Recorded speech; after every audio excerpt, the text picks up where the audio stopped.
नमस्कार दोस्तों, CTET paper 2 social science के लिए कंप्लीट मैराथन वीडियो लेकर आ चुका हूं, जिसमें history, geography, polity and pedagogy के सभी प्रकार के क्वेश्चन मात्र एक वीडियो में करवाऊंगा। यह वीडियो आपके एग्जाम के लिए मोस्ट इम्पोर्टेंट वीडियो साबित होगी, क्योंकि पूरा का पूरा कंटेंट आपको एक वीडियो में देने वाला हूं। चलिए दोस्तों, इस महत्वपूर्ण वीडियो को यहां पर शुरू करता हूं। आप लोगों के पास 3 से 4 दिन का टाइम रह गया है। 7 जुलाई को आपकी परीक्षा होगी। यहाँ पर दोस्तों पहला क्वेश्चन आपका आ चुका है। कहता है कि अकबर के सर्वत्र शांति विचार का उदय हुआ क्योंकि उसे विभिन्न धर्मों और उनके रीति रिवाजों में रुचि थी। वह धर्म और धर्म मुखियाओं पर नियंत्रण करना चाहता था। वह राजनीतिक संघर्ष समाप्त करना चाहता था, अथवा वह अपने उत्तराधिकारियों के लिए एक शांतिपूर्ण साम्राज्य बनाना चाहता था। यहाँ पर इस क्वेश्चन का राइट आंसर होगा पहला विकल्प। सभी विभिन्न धर्मों और उनके रीति रिवाजों में रुचि थी। ठीक है, यानी कि सबका सम्मान करता था अकबर, इसीलिए उसने सर्वत्र शांति का विचार मतलब कि उदय हुआ था। पहला वाला यहाँ पर करेक्ट आंसर हो जाएगा। यहाँ पर बात करेंगे अगले प्रश्न की। कहता है निम्नलिखित में से कौन सा एक महाजनपद के शासकों के द्वारा वसूल किया जाने वाला नियमित कर नहीं है। नहीं वाला आपको यहाँ पर बताना है। फसल कर, शिल्पकार कर, चरवाहों पर कर, परिवार पर कर। दोस्तों अगर मैं बात करूं महाजनपद काल की, ये एक ऐसा काल है जहां पर दोस्तों लोहे का जो प्रयोग हुआ करता था, लोहे का अधिक से अधिक प्रयोग हुआ।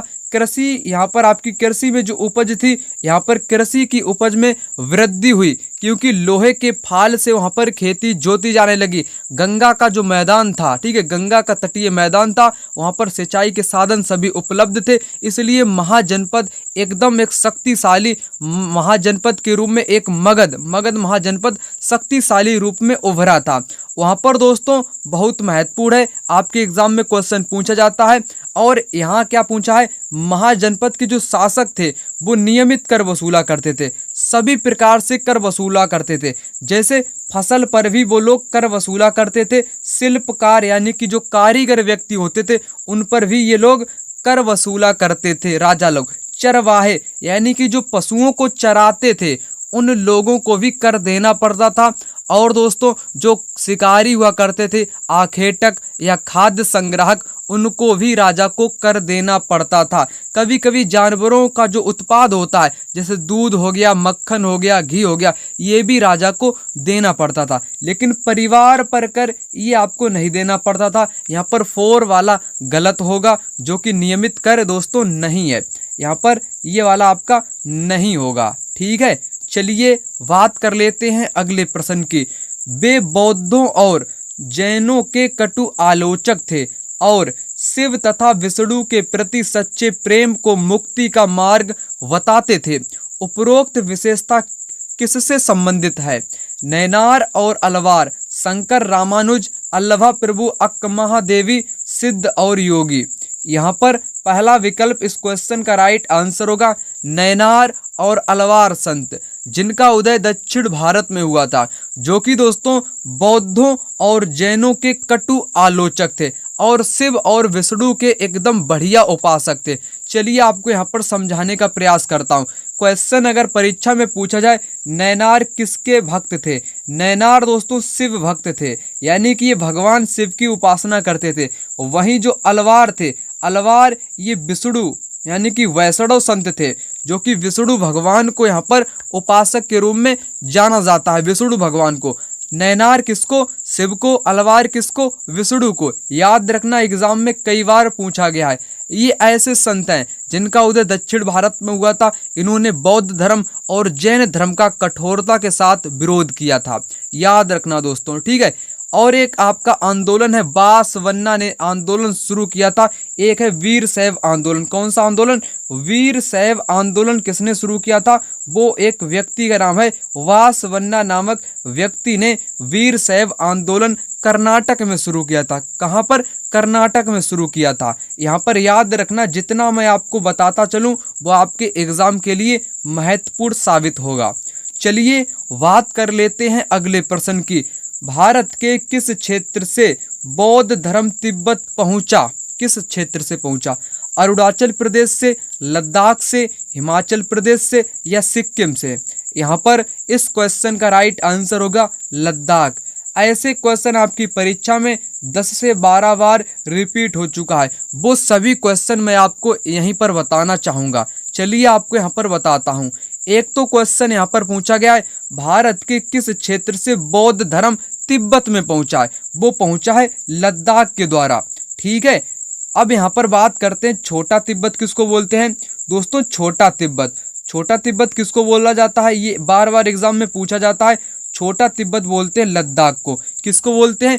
छोटा तिब्बत लद्दाख को बोलते हैं। 3 कारणों से बोला जाता है। ये भी आपके एग्जाम में इस बार पूछा गया था। 3 कारण कौन कौन से बताए गए हैं? एक तो भाषा बताई गई है, भाषा के कारण, धर्म के कारण और भोजन के कारण। ये 3 ऐसे कारण हैं जिसके द्वारा क्या बताया जाता है, लद्दाख को छोटा तिब्बत कहा जाता है। 3 कारण, एक तो भाषाई समानता है, धार्मिक समानता है, भोजन वाली समानता है। याद रखना ये 3 बहुत महत्वपूर्ण है आपके एग्जाम के लिए। इन 3 कारणों से लद्दाख को छोटा तिब्बत कहते हैं। अब यहाँ पर बात करेंगे अन्य महत्वपूर्ण चीज की। लद्दाख में एक ऊन पाई जाती है, पश्मीना ऊन। ये बहुत महत्वपूर्ण है, एग्जाम में पूछा जाता है। पश्मीना ऊन कहाँ की प्रचलित ऊन है आपकी? ये लद्दाख की प्रचलित ऊन है। अब बात करते हैं तीसरे पॉइंट की। एक आपका ग्रंथ आता है केसर सागा। केसर सागा एक दोस्तों ग्रंथ है। ये ग्रंथ कहाँ का है? ये ग्रंथ दोस्तों तिब्बत का है। कहाँ का? तिब्बत का ग्रंथ है, परंतु लद्दाख में प्रचलित है। यहाँ पर तिब्बत के लोग और लद्दाख के लोग, यानी कि लद्दाख के लोग इस पर नाटक खेलते हैं। ओके, नाटक खेलते हैं, नृत्य करते हैं। लद्दाख में कौन धर्म के लोग यहाँ पर पाए जाते हैं? यहाँ पर दोस्तों बौद्ध के साथ यहाँ पर इस्लाम, यानी कि बौद्ध और मुसलमान लोग यहाँ पर आपके रहते हैं। कहाँ पर? आपके लद्दाख में। ठीक है ना। चलिए बात कर लेते हैं अगले प्रश्न की। यहाँ पर कहता है कि निम्न वक्तव्यों ए और बी पर विचार कर सही उत्तर का चयन कीजिए। कथन ए यहाँ पर है, महाजनपदों के शासक केवल किसानों से नियमित कर वसूलते थे। क्या दोस्तों जो महाजनपद के राजा थे, क्या वे केवल किसानों से ही कर वसूला करते थे? अन्य लोगों से नहीं वसूला करते थे, वसूला करते थे। यहाँ पर गलत दिया गया है। मैंने आपको शुरुआत में ही बताया था, जो महाजनपद के राजा हुआ करते थे वो किसानों पर भी वसूला करते थे, पशु चरवाहों पर भी वसूला करते थे, शिल्पकारों पर भी वसूला करते थे, व्यापारियों पर भी वसूला करते थे। ठीक है, यानी कि सभी प्रकार से वो कर वसूला करते थे महाजनपद के राजा। यहाँ पर केवल किसान की बात कही गई है, इसलिए आपका यहाँ पर गलत हो गया। वक्तव्य भी, यानी कि स्टेटमेंट भी, औजार बनाने और कृषि में उन्नति ने अनाज की अधिक पैदावार को बढ़ाया महाजनपद में। ये तो बात वहाँ पर राइट है, क्योंकि लोहे के औजार बनाए जाने लगे जिससे खेत की जुताई होने लगी, और गंगा नदी वहाँ पर आपकी उपस्थिति थी, मतलब कि वहाँ पर थी आपकी गंगा नदी, जिस कारण वहाँ पर कृषि की जो पैदावार थी उसकी उपज में वृद्धि हुई। ये आपका यहाँ पर सेकंड वाला करेक्ट होगा। कौन सा? यहाँ पर ए गलत है, बी सही है। ए गलत है, बी सही है। चलिए यहाँ पर बात कर लेते हैं अगले प्रश्न की। मुगल साम्राज्य की स्थिरता का आधार क्या था? केंद्रीकृत प्रशासनिक नीति और सम्राट का नियंत्रण, सैनिक अभियान और युद्धों द्वारा विस्तारीकरण की नीति, भूमि कर जो आय का मुख्य साधन था, आसपास के क्षेत्रों से मित्रता और वैवाहिक संबंध। यहाँ पर दोस्तों करेक्ट आंसर होगा थर्ड विकल्प, भूमि कर जो आय का क्या था? मुख्य साधन था, जिसके तहत मुगल साम्राज्य की स्थिरता का आधार, यानी कि जो मुगल साम्राज्य की जो नींव है, यानी कि जो उसकी स्थिरता है, उसका जो मुख्य आधार था क्या था? आय का मुख्य साधन था, जो कि भूमि कर। ठीक है, भूमिकर था। याद रखना, ये एग्जाम में पूछा गया क्वेश्चन है जो कि महत्वपूर्ण है। यहाँ पर बात करेंगे अगले प्रश्न की। यहाँ पर कहता है कि देशांतर के संदर्भ में, किसके संदर्भ में, देशांतर के संदर्भ में निम्नलिखित कथनों में से कौन सा कथन सही है। देशांतर काल्पनिक अर्धवृत्ताकार रेखाएं हैं जिनकी त्रिज्या समान है। दोस्तों ये यहाँ पर आपका गलत दिया गया है। अर्धवृत्ताकार आपकी किसी भी प्रकार की देशांतर रेखाएं नहीं होती हैं, यानी कि पहला स्टेटमेंट यहाँ तो आपका गलत दिया गया है। प्रमुख यामोत्तर पृथ्वी को दो बराबर हिस्सों में विभाजित करता है, उत्तरी गोलार्ध एवं दक्षिणी गोलार्ध। ये वाला यहाँ पर दोस्तों करेक्ट आंसर है, यानी कि प्रमुख यामोत्तर जीरो अंश वाली जो रेखा होती है उसको क्या बोलते हैं, उसको बोलते हैं विषुवत रेखा। क्या बोलते हैं उसको, विषुवत अथवा भूमध्य रेखा के नाम से जानते हैं, जो कि पृथ्वी को दो बराबर हिस्सों में डिवाइड करती है, ऊपर वाला उत्तरी गोलार्ध, नीचे वाला दक्षिणी गोलार्ध, यानी कि बी यहाँ पर करेक्ट होगा। 180 डिग्री पूर्व एवं 180 डिग्री पश्चिम यामोत्तर ग्लोब पर एक दूसरे के विपरीत है। नहीं, ये आपका पूर्व और पश्चिम ये कैसे विपरीत हो सकता है, नहीं होगा। ठीक है, यहाँ पर ये आपका गलत दिया गया है। देशांतरीय यामोत्तर की बीच की दूरी ध्रुवों की तरफ बढ़ने पर घटती जाती है और ध्रुवों पर पहुंच जाओ तो वहाँ पर बिल्कुल जीरो हो जाती है। यहाँ पर ये करेक्ट आंसर है। कैसे है वो मैं आपको यहाँ पर समझाऊंगा। ठीक है, यहाँ पर आपको मैंने बी वाला बता ही दिया, जो कि यहाँ पर भूमध्य रेखा यानी कि विषुवत रेखा के बारे में सही कथन है, जो कि उत्तरी और दक्षिणी गोलार्ध में डिवाइड करता है। और यहाँ पर डी वाला राइट है। बी और डी, बी डी आपके 4 विकल्प में है, यहाँ पर राइट आंसर होगा। यहाँ पर बात कही गई थी जो देशांतर रेखाएं होती हैं वो अगर ध्रुव की ओर जाएंगी तो उनकी जो दूरी है वो घटती जाती है, अगर बिल्कुल ध्रुव तक पहुंच जाएंगी तो शून्य रह जाती है। कैसे, समझो। यहाँ पर आपको समझाने का प्रयास करता हूँ। ये है, यहाँ पर मैं बना लेता हूँ ग्लोब को, ये है यहाँ पर ग्लोब। ठीक है, बीच में कौन सी रेखा होती है, विषुवत रेखा, जिसका मान 0 अंश होता है। यही आपकी देशांतर रेखाएं इस प्रकार से खिंची रहती हैं। जैसे जैसे मैं इन रेखाओं को खींचूंगा, जैसे जैसे मैं ऊपर की ओर जाऊंगा, इन रेखा जो है इसकी लंबाई घटेगी, यानी कि ध्रुव की और ऊपर जैसे जैसे ये रेखाएं ऊपर की ओर जाएंगी इनकी लंबाई कम होती जाएगी। यहाँ पर क्या लिखा है, ये आपका यहाँ पर ध्रुव है, नीचे भी आपके ध्रुव है, ध्रुव की तरफ बढ़ने पर घटती जाती हैं ये लाइनें। अगर अंत तक पहुंचेगी ध्रुव पर तब ये 0 आपकी हो जाएंगी, शून्य हो जाएंगी। आपने यहाँ पर समझ लिया होगा। ठीक है ना दोस्तों, इस प्रकार यहाँ पर आपका हो जाएगा कौन सा, बी वाला और यहाँ पर डी वाला। यहाँ पर बात करेंगे अगले प्रश्न की। अपनी पुस्तक स्त्री पुरुष तुलना में ताराबाई शिंदे ने आलोचना की है। किसकी आलोचना की है, पुरुषों और महिलाओं के बीच सामाजिक अंतरों की, पुरुषों और महिलाओं के बीच प्राकृतिक अंतरों की। नहीं दोस्तों, पुरुषों और महिलाओं के बीच सामाजिक जो फर्क हैं उनकी तुलना किसने की है, ताराबाई शिंदे ने करी है। उनकी एक पुस्तक है जिसका नाम क्या है, मतलब कि स्त्री पुरुष तुलना। ये पुस्तक दोस्तों याद कर लेना, महत्वपूर्ण है। 3 से 4 बार आपके सीटेट के एग्जाम में रिपीट हो चुकी है। स्त्री पुरुष तुलना नामक पुस्तक किसने लिखी है, ताराबाई शिंदे नाम की महिला ने लिखी है, जिसमें पुरुषों और महिलाओं के सामाजिक अंतरों का मतलब कि अंतर के बारे में बताया गया है। यहाँ पर पहला वाला राइट होगा, केवल ए सही है। यहाँ पर बात कर लेते हैं अगले प्रश्न की। तुलसीदास की रामचरितमानस भाषा में लिखी है। किस भाषा में लिखी गई है, तुलसीदास की जो रामचरितमानस है यहाँ पर दोस्तों अवधी में लिखी गई है। याद रखना, अवधी में। ठीक है, चलिए यहाँ पर बात करेंगे अगले प्रश्न की। ये क्वेश्चन महत्वपूर्ण है, आपके एग्जाम में पूछा गया क्वेश्चन है, मिलान करना है आपको यहाँ पर। ठीक है ना, यहाँ पर है वनों का प्रकार, भारत में उनका स्थान। चलिए आपको करके यहाँ पर बताता हूँ। आपको ऐसे क्वेश्चन में करना क्या है, 1-2 अगर आपको आते हैं तब इसको आप कर सकते हो। चलिए आपको करके बताता हूँ। जैसे जो आपको मैंग्रोव वन है, कैसे मैंग्रोव वन है, ये आपके कहाँ पर पाए जाते हैं, ये सुंदरवन डेल्टा में। ठीक है, सुंदरवन डेल्टा में ये देखने को मिलते हैं, याद रखना। ठीक है ना, और यहाँ पर अगर मैं बात करूँ किसकी, कंटीली जो झाड़ियाँ होती हैं, कैसी कटीली जो झाड़ियाँ आपकी होती हैं ये आपके राजस्थान में पाई जाती हैं। यानी कि कटीली झाड़ियां वहां पर उत्पन्न होती हैं जहां पर रेगिस्तान वाला क्षेत्र होता है। रेगिस्तान वाला क्षेत्र आपके राजस्थान में है, याद रखना। उष्णकटिबंधीय वर्षा वन ये पश्चिमी घाट पर पाए जाते हैं, पश्चिमी घाट पर। उष्णकटिबंधीय पर्णपाती वन ये पश्चिमी घाट के पूर्वी ढलान पर पाए जाते हैं। ठीक है दोस्तों, तो यहाँ पर आपका कौन सा राइट आंसर होगा? यहाँ पर आपका थर्ड विकल्प राइट आंसर होगा। ए का यहाँ पर दोस्तों सेकेंड होगा और बी का आपका यहाँ पर कौन सा होगा? बी का थर्ड होगा और यहाँ पर सी का दोस्तों कौन सा होगा? फर्स्ट होगा। डी का यहाँ पर फोर्थ होगा। ये बहुत महत्वपूर्ण है, यहाँ पर आप इसका थर्ड वाला विकल्प यहाँ पर करेक्ट आंसर हो जाएगा। चलिए बढ़ते हैं अगले प्रश्न की तरफ। यहाँ पर कहता है निम्नलिखित वक्तव्यों पर विचार कर सही विकल्प का चयन कीजिए।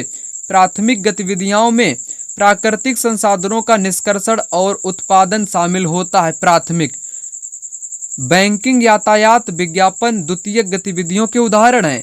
तृतीयक गतिविधियां प्राकृतिक संसाधनों के प्रसंस्करण से संबंधित हैं। दोस्तों ये क्वेश्चन आपके एग्जाम के लिए महत्वपूर्ण है, शायद आपसे यहाँ से पूछ लिया जाए। इसको मैं आपको बताऊंगा।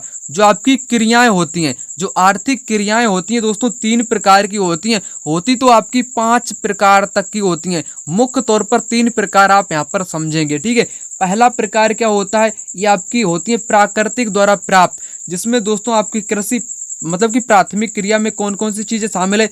कृषि शामिल है, खनन शामिल है और इसमें आपके पशु शामिल हैं आपके, नहीं या मतलब कि पशु जो चरवाहे होते हैं वो आपके शामिल होते हैं। खनन गतिविधियां शामिल हैं, वन इसमें शामिल है, लकड़ी काटना इसमें शामिल है, आखेट करना इसमें शामिल है, शिकार करना, जानवरों को मारना, ये सभी दोस्तों प्राथमिक क्रियाओं के अंतर्गत आते हैं। याद रखना, कृषि करना, खनन करना, पशुचारण करना, वनों को काटना, लकड़ी को काटना, आखेट करना, शिकार करना, ये सभी आपके प्राथमिक क्रिया के स्रोत हैं, याद रखना।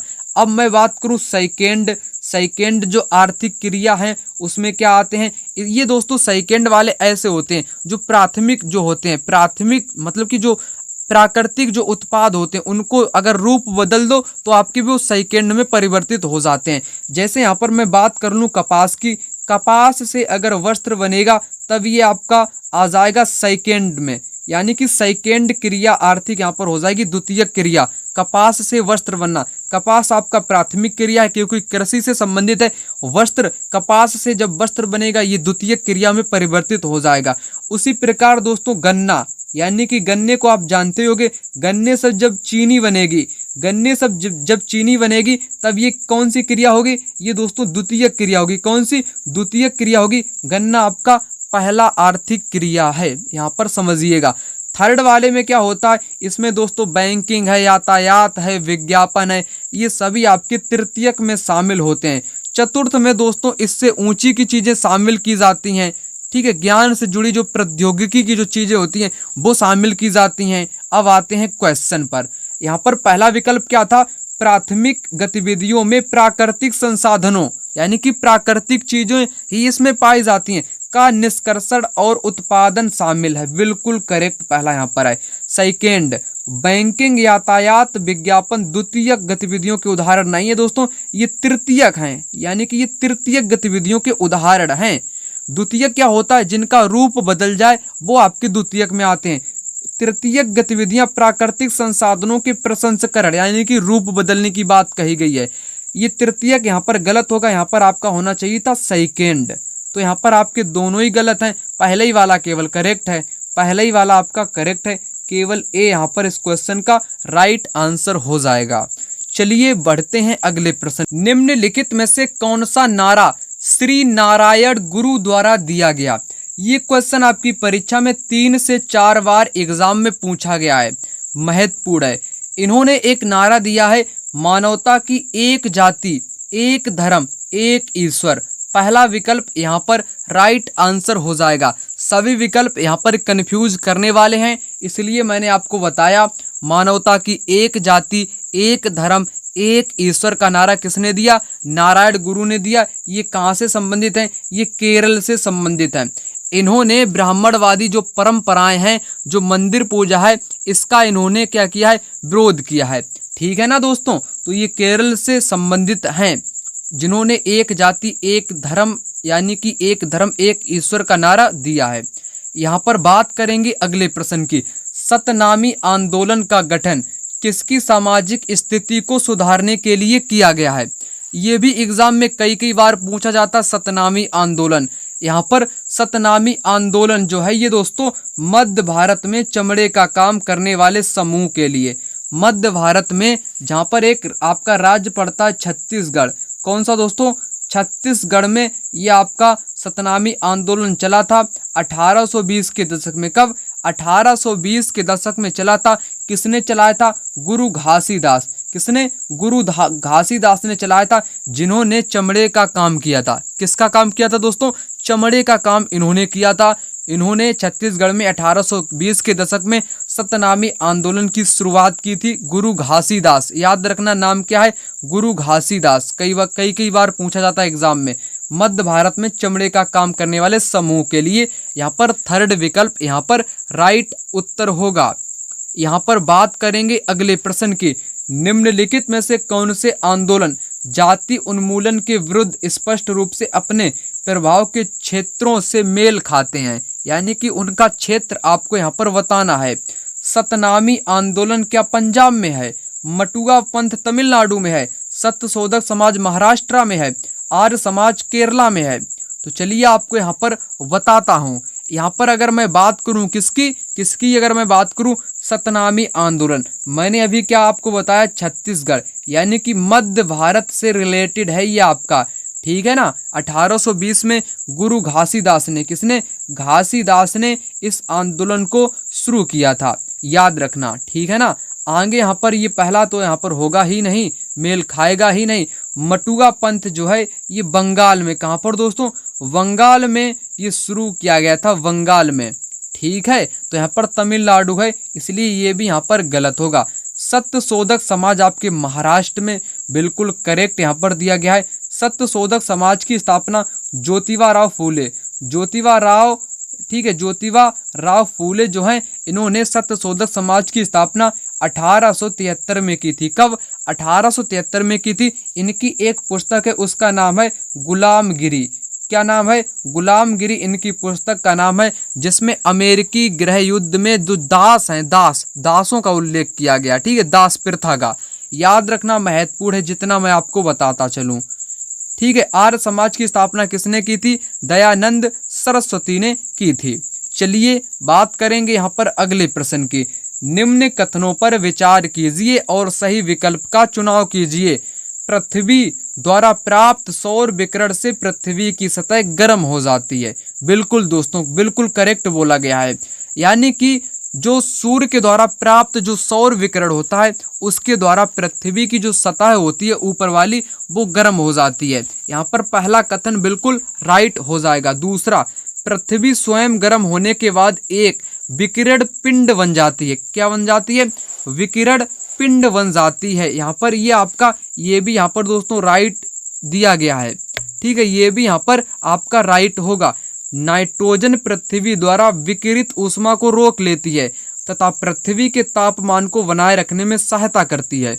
नाइट्रोजन नहीं दोस्तों, यहाँ पर होना चाहिए आपका कार्बन डाइऑक्साइड, CO2 और मीथेन, ठीक है। मीथेन जैसी आपकी गैसें जिनको क्या करती है, जो मतलब कि विकिरित ऊष्मा होती है, पृथ्वी उसको रोक लेती है। आंसर कौन सा हुआ दोस्तों, केवल और केवल ए और बी यहाँ पर हो जाएगा। यहाँ पर सी वाला गलत होगा, क्योंकि नाइट्रोजन की बात कही गई है, यहाँ पर कार्बन डाइऑक्साइड और मीथेन होना चाहिए था, इसलिए आपका सी वाला यहाँ पर गलत हुआ। ए और बी यहाँ पर राइट हो जाएंगे।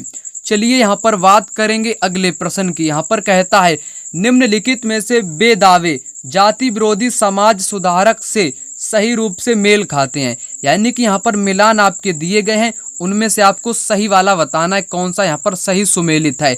निम्न जातियां द्रविड़ संस्कृति की वास्तविक समर्थक है। ये किसने कहा, क्या घासीदास ने कहा? नहीं, घासीदास तो ये आपके मध्य भारत से रिलेटेड है। द्रविड़ यानी कि तमिलनाडु से थोड़ी ना यहाँ पर रिलेटेड है। ये जो पहला यहाँ पर कथन दोस्तों दिया गया है, ये किसका कथन है, ये भी आप यहाँ पर समझिएगा। ये कथन है EV रामास्वामी का। किसका? ईवी रामास्वामी का ये कथन है, जिनको पेरियार के नाम से जानते हैं, ठीक है ना।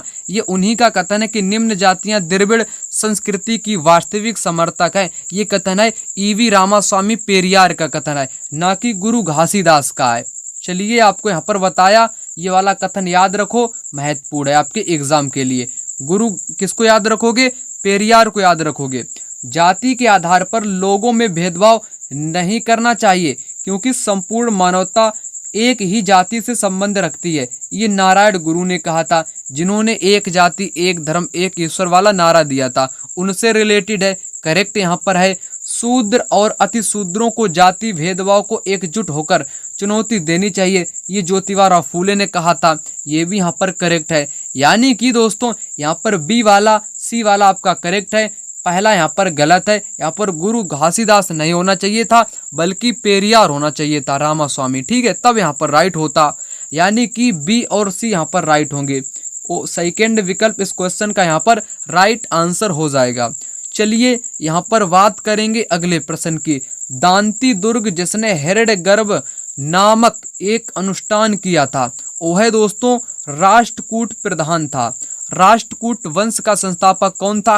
दांती दुर्ग था, जिसने हिरण्यगर्भ नामक एक अनुष्ठान किया था। आखिर दोस्तों हिरण्यगर्भ नामक अनुष्ठान होता क्या है? चलिए आपको बताता हूँ। अगर कोई भी व्यक्ति, ठीक है ना, वो अगर हिरण्यगर्भ नामक अनुष्ठान करवा लेता है तो वो क्षत्रिय कहलाने लगता है, यानी कि वो क्षत्रिय हो जाता है। क्या होता है? क्षत्रियत्व प्राप्त कर लेता है हिरण्यगर्भ नामक अनुष्ठान करने वाला व्यक्ति। उस दौरान की बात कही गई है, ठीक है। अगर कोई व्यक्ति नीच है या अन्य जाति से बिलोंग करता है, किसी भी जाति से है, वो क्षत्रिय नहीं है, बल्कि हिरण्यगर्भ नामक अनुष्ठान करा लेता है, वो क्षत्रिय कहलाने लगता है। उसी प्रकार दांती दुर्ग ने यह अनुष्ठान करवाया था। याद रखना, राष्ट्रकूट प्रधान का एक संस्थापक है। और आपके यहाँ पर बात करें अगले प्रश्न की। यहाँ पर कहता है कि प्रदीप्ति व्रत है। प्रदीप्ति व्रत क्या होता है दोस्तों? ये एग्जाम में 3 से 4 बार पूछा गया क्वेश्चन है। कभी कभी स्टेटमेंट में पूछा जाता है, कभी कभी डायरेक्ट पूछा जाता है, कभी कभी मिलान में भी पूछ लिया जाता है। चलिए आपको बताता हूँ। प्रदीप्ति व्रत जो होता है, व्रत जो ग्लोब को 2 भागों में विभाजित करता है। नहीं दोस्तों, ग्लोब को 2 भागों में विभाजित कौन करता है? विषुवत रेखा करती है। व्रत जो ग्लोब पर दिन को रात से विभाजित करता है। बिल्कुल दोस्तों, यहाँ पर सेकंड करेक्ट होगा, व्रत जो ग्लोब पर दिन को रात से विभाजित करता है, ठीक है ना दोस्तों, यही आपका करेक्ट आंसर हो जाएगा। चलिए यहाँ पर बात करेंगे अगले प्रश्न की। यहाँ पर कहता है कि निम्नलिखित कथनों में से मानचित्र के संदर्भ में कौन सा कथन राइट है? मानचित्र के बारे में, मैप के बारे में। चलिए, मानचित्र के 3 घटक हैं। दूरी, समय, चिन्ह, बिल्कुल गलत यहाँ पर है। मानचित्र के दोस्तों 3 घटक होते हैं, मैंने कई बार बताया है। एक तो होती है दूरी, एक होती है दूरी दिशा, और तीसरी आपकी होती है प्रतीक। दूरी, दिशा, प्रतीक, ये 3 चीजें याद कर लो। दूरी, दिशा, प्रतीक, क्या याद कर लो? दूरी, दिशा, प्रतीक, जो कि मानचित्र के प्रमुख 3 घटक होते हैं। यहाँ पर आपका समय दिया गया है ऊपर वाले में, ठीक है। यहाँ पर अगर आपका होता प्रतीक, दूरी, दिशा होता, तब आपका करेक्ट होता। समय आपका कोई भी घटक नहीं होता है, गलत है। जब बड़े क्षेत्रफल वाले भागों जैसे महाद्वीपों या देशों को कागज पर दिखाना होता है, तब हम छोटे पैमाने वाले मानचित्र का उपयोग करते हैं। बिल्कुल करते हैं, करेक्ट यहाँ पर है आपका। जब एक छोटे क्षेत्रफल वाले भाग जैसे गांव का शहर, कस्बा को कागज पर दिखाना होता है, तब हम बड़े पैमाने वाले मानचित्र का उपयोग करते हैं। यहाँ पर ये आपका करेक्ट होगा, ठीक है ना। तो यहाँ पर बी और सी किस विकल्प में है? बी और सी आपके थर्ड में है। थर्ड वाला यहाँ पर करेक्ट आंसर आपका हो जाएगा, बी एंड सी। चलिए बढ़ते हैं अगले प्रश्न की तरफ। यहाँ पर कहता है 12वीं शताब्दी में निम्नलिखित में से किस शिलालेख में रथकरी, रथ निर्माताओं की स्थिति पर विचार किया गया है? हिस्ट्री का यह क्वेश्चन है, जो कि एनसीईआरटी से डायरेक्ट उठाकर आपसे यहाँ पर पूछा गया था। महत्वपूर्ण है, एग्जाम में पूछा गया क्वेश्चन है। रथकरों के बारे में कहाँ पर जानकारी दी गई है? ये दी गई है 4 वाले विकल्प में। यहाँ पर क्या लिखा है? उय्या कोंडन उदययार, ये आपके तमिलनाडु वाले राज्यों से संबंधित है। जहाँ पर शिलालेख प्राप्त हुआ है, वहाँ पर शिलालेख में रत्करों यानी कि जो रथ का निर्माण करने वाले हैं उनके बारे में यहाँ पर विचार विमर्श किया गया है, विचारों का यहाँ पर वर्णन किया गया है उय्याकोंडन उदयार शिलालेख में। चलिए यहाँ पर बात करेंगे अगले प्रश्न की। संविधान के किस भाग को प्रायः इसकी अंतरात्मा कहा जाता है? अंतरात्मा कहा जाता है मूल अधिकार को। किसको? मूल अधिकार को अंतरात्मा कहा जाता है। यहाँ पर बात करेंगे अगले प्रश्न की। माता पिता या अभिभावक के मौलिक कर्तव्य क्या हैं? अभिभावक अथवा माता पिता के मौलिक कर्तव्य क्या हैं दोस्तों? शैशवावस्था से, यहाँ पर क्या लिखा हुआ है? यहाँ पर आपका लिखा हुआ है शैशवावस्था से 6 महीने तक के बच्चों की देखभाल, सहायता और पोषण करना, ये नहीं है। 6 से 14 वर्ष के बच्चों के अपने बच्चों को शिक्षा के अवसर प्रदान करना, यही आपका होगा यहाँ पर करेक्ट आंसर सेकंड वाला। 16 से 18 वर्ष के बीच में बच्चों की शादी करना, ये नहीं, आपका गलत है। ठीक है ना? तो यहाँ पर विरासत में संपत्ति, ये उपहार, ये कुछ नहीं होता है। जो आपके मौलिक अधिकार हैं माता पिता अभिभावक के, वो हैं 6 से 14 वर्ष के बच्चे को शिक्षा के अवसर प्रदान करना, ये बहुत महत्वपूर्ण है। यहाँ पर सेकंड वाला करेक्ट आंसर होगा। चलिए यहाँ पर बात करेंगे अगले प्रश्न की। निम्नलिखित में से कौन सा क्षेत्र प्राचीन काल में मगध के नाम से जाना जाता था? ये दोस्तों कौन सा क्षेत्र था? गंगा का जो दक्षिणी भाग था यानी कि दक्षिणी क्षेत्र था, उसको प्राचीन काल में मगध बोलते हैं। मगध है कहाँ वर्तमान में? ये दोस्तों बिहार राज्य में। कहाँ पर? बिहार राज्य। चलिए यहाँ पर बात कर लेते हैं अगले प्रश्न की। कक्षा में प्रजातंत्र पर विषय पर चर्चा करते समय आप प्रस्तुत करना चाहोगे, क्या प्रस्तुत करोगे? यहाँ पर एक परिवर्तनशील और विकासशील विचार के रूप में, एक सुनिश्चित विचार या व्यवस्था के रूप में, एक आदर्श सरकार के रूप में, एक जन्मजात अधिकार के रूप में। यहाँ पर आप प्रस्ताव मतलब कि प्रस्तुत करना चाहोगे एक परिवर्तनशील और विकासशील विचार के रूप में। पहला विकल्प यहाँ पर करेक्ट आंसर होगा। चलिए यहाँ पर बात करेंगे अगले प्रश्न की। कृषि के विषय में कौन सा कथन सही है? कृषि के बारे में, लोग पूरे वर्ष अपनी भूमि या दूसरों की भूमि पर काम करते हैं। गांव में स्त्री पुरुष दोनों कृषि कार्य में लगे रहते हैं। दोस्तों यहाँ पर आप कहोगे कि दोनों यहाँ पर राइट हैं, परंतु ऐसा यहाँ पर बिल्कुल नहीं है।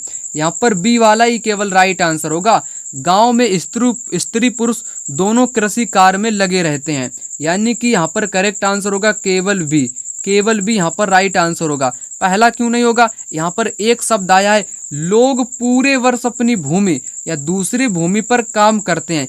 इसका यहाँ पर कोई निष्कर्ष नहीं निकलता इस कथन का कि पूरे वर्ष लगे रहते हैं फिर वो कुछ करते ही नहीं है क्या? ठीक है, तो यहाँ पर ये आपका नहीं माना गया है। यहाँ पर वी वाला आपका राइट उत्तर होगा। चलिए यहाँ पर बात करेंगे अगले प्रश्न की। निम्नलिखित लक्षणों के आधार पर महाद्वीप की पहचान कीजिए। यहाँ पर महाद्वीप आपको बताना है। विषुवत वृत्त इस महाद्वीप के लगभग मध्य भाग से होकर गुजरता है। इस महाद्वीप का बड़ा भाग उत्तरी गोलार्ध में स्थित है।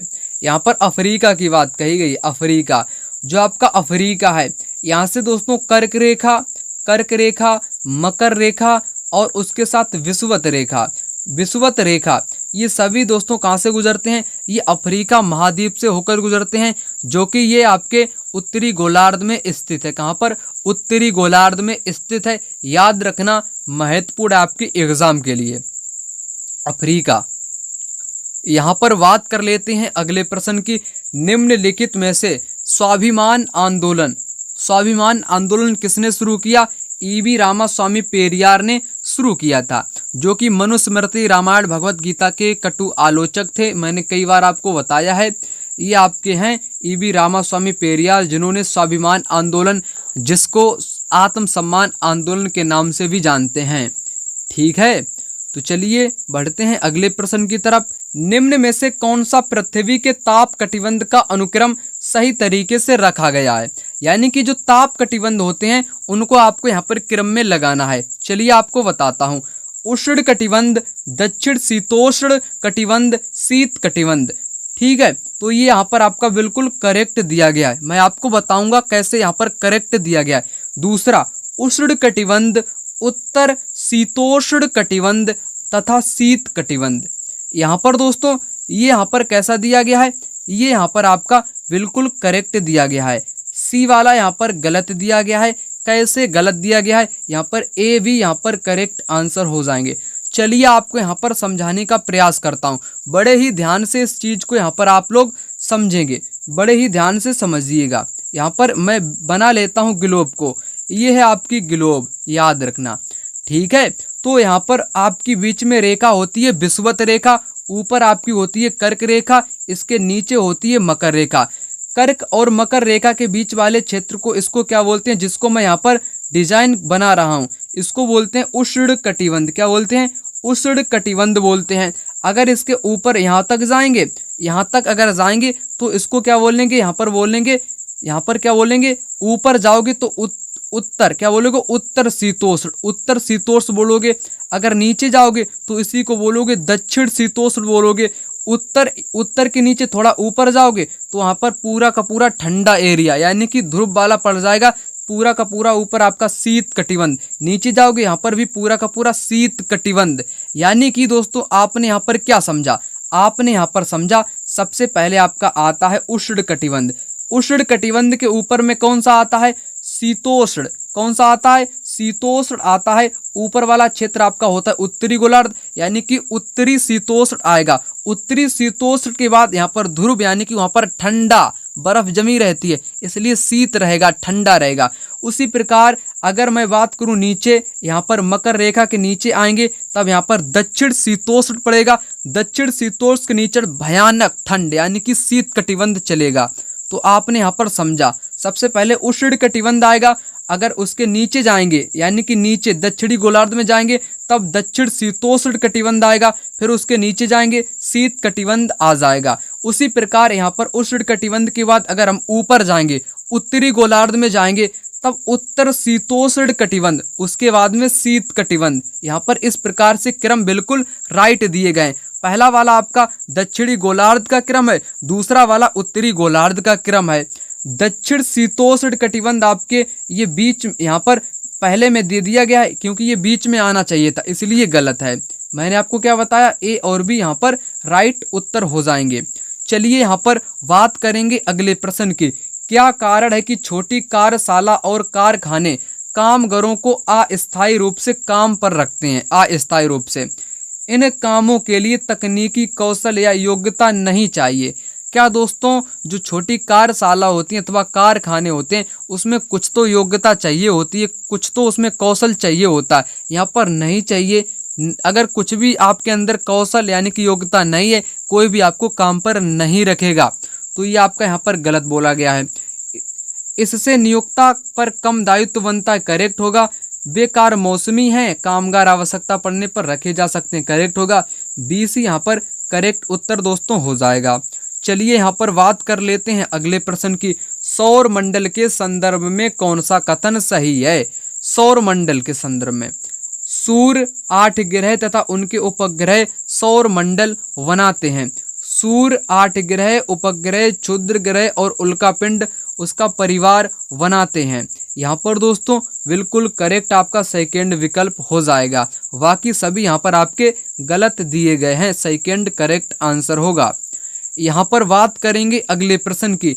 जब कपड़े सूखने में काफ़ी टाइम लगता है और हमारे शरीर का पसीना आसानी से नहीं सूखता है, निम्न में से किसकी सहायता से इसे बेहतर समझाया जा सकता है। यहाँ पर बात कही गई है आर्द्रता की।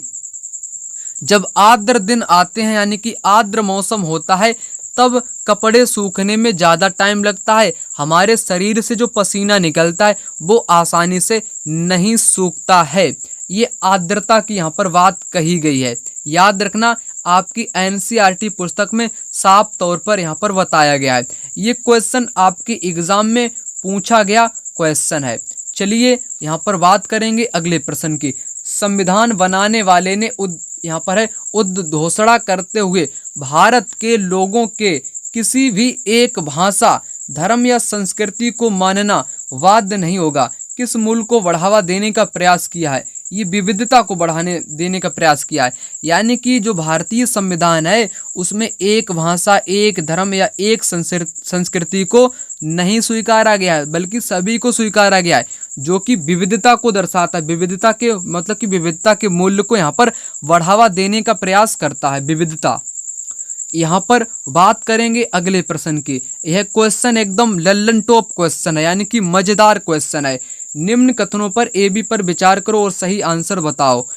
कथन ए, हरे, यहाँ पर है हरे पौधे CO2 का इस्तेमाल करके अपना भोजन तैयार करते हैं। यानी कि जो हरे पौधे होते हैं वो कार्बन डाइऑक्साइड को ग्रहण करके अपना भोजन बनाते हैं। ये बिल्कुल बात सभी स्टूडेंट जानते होंगे, करेक्ट है। कथन दूसरा है CO2 यानी कि कार्बन डाइऑक्साइड की मात्रा जितनी अधिक होगी पृथ्वी पर उतना ही अधिक जंगल होगा। यहाँ पर दोस्तों आप हो जाओगे कन्फ्यूजन, क्योंकि आपने जिंदगी में पहली बार ऐसा क्वेश्चन सुना होगा। क्या सुना होगा कि जो हरे पौधे होते हैं वो कार्बन डाइऑक्साइड को लेकर अपना भोजन बनाते हैं, ये तो सभी जानते हैं। अगर पूरी दुनिया में कार्बन डाइऑक्साइड ही फैल जाए, यानी कि सभी जगह कार्बन डाइऑक्साइड हो जाए, तो क्या जंगल आपके अधिक अधिक अधिक अधिक यानी कि बहुत तमाम आपके जंगल हो जाएंगे? ऐसा नहीं है, ऐसा नहीं दोस्तों होगा। ये आपका यहाँ पर गलत होगा, पहला यहाँ पर राइट होगा। CO2 की मात्रा जितनी अधिक होगी उतने आपकी पृथ्वी पर जंगल होंगे, ऐसा नहीं है। ये आपका औचित्य यहाँ पर नहीं होगा, ठीक है। तो पहला ही राइट है, यहाँ पर पहला राइट है। ए सत्य है और बी असत्य है। ए सत्य है परंतु बी असत्य है। चलिए यहाँ पर बात करूंगा अगले प्रश्न की। कथन पढ़कर यहाँ पर आपको उत्तर देना है। चलिए पढ़ते हैं। अभिकथन, विषुवत रेखा ग्लोब पर एक महत्वपूर्ण बिंदु है। बिल्कुल महत्वपूर्ण है, जो कि 0 इक्वेटर पर स्थित है। कारण, विषुवत रेखा पृथ्वी को उत्तरी गोलार्ध और दक्षिणी गोलार्ध में बांटती है। जैसे ग्लोब है, ये आपकी विषुवत रेखा है। विषुवत को भूमध्य रेखा भी बोलते हैं। 0 डिग्री इसका मान होता है। ऊपर वाला आपका उत्तरी गोलार्ध, नीचे वाला दक्षिणी गोलार्ध, 2 भागों में डिवाइड करता है। दोनों ही आपके राइट हैं, दोनों यहाँ पर सही व्याख्या भी करते हैं। पहला विकल्प यहाँ पर करेक्ट आंसर होगा। यहाँ पर दोस्तों बात कर लेते हैं अगले प्रश्न की। भारत में सरकार के कितने स्तर हैं? भारत में सरकार के 3 स्तर हैं। कौन कौन से 3 स्तर हैं? पहला है आपके स्थानीय स्तर। कौन सा? स्थानीय स्तर है। दूसरा है राज्य स्तर, और तीसरा कौन सा दोस्तों? तीसरा है केंद्र स्तर, यानी कि केंद्र स्तर। ये 3 स्तर की सरकारें हैं अपने भारत में। यहाँ पर बात कर लेते हैं अगले प्रश्न की। आप जिस तापमान का अनुभव करते हैं वह वायु में मौजूद ताप व शीतलता ही होती है। किसी स्थान का तापमान निर्भर करता है। आपसे पूछा है किसी स्थान का तापमान निर्भर करता है। स्थान के अक्षांश पर भी निर्भर करता है, समुद्र तल से ऊंचाई पर भी निर्भर करता है, स्थान के देशांतर, ये देशांतर से नहीं, देशांतर आपका कुछ भी नहीं होता है। ये आपके जो अक्षांश देशांतर होते हैं ये जगह ढूंढने के लिए बनाए जाते हैं ग्लोब पर, ठीक है। स्थान देशांतर ये यहाँ पर आपका तापमान को निर्भर नहीं करता है, बल्कि अक्षांश करता है, और समुद्र तल से ऊंचाई करती है। गर्म और ठंडी धाराएं इसकी उपस्थिति निर्भर करती हैं तापमान की, ठीक है। तो यहाँ पर सी आपका गलत होगा। सी जिन जिन में है वो यहाँ से इसको हटा देना है आपको, ठीक है। हटा दो इसको, सी वाले को। तो आपका यहाँ पर सेकेंड बचेगा। सेकेंड यहाँ पर करेक्ट आंसर होगा। ABD, ABD यहाँ पर राइट उत्तर हो जाएगा। चलिए यहाँ पर बात करेंगे अगले प्रश्न की। Amnesty International organisation of volunteers अभियान चलाता है। ये दोस्तों एमनेस्टी इंटरनेशनल ऑर्गेनाइजेशन है, ये मानवाधिकारों से संबंधित है, यानी कि पूरी दुनिया में मानव अधिकारों के लिए। पहला विकल्प यहाँ पर राइट आंसर होगा। चलिए बात करेंगे यहाँ पर अगले प्रश्न की। निम्नलिखित कथनों ए तथा बी पर विचार कीजिए तथा सही विकल्प का चयन कीजिए। यहाँ पर कृषि क्रियाकलाप विश्व के उन्हीं प्रदेशों में संकेंद्रित है जहाँ फसल उगाने के लिए उपयुक्त कारक विद्यमान है।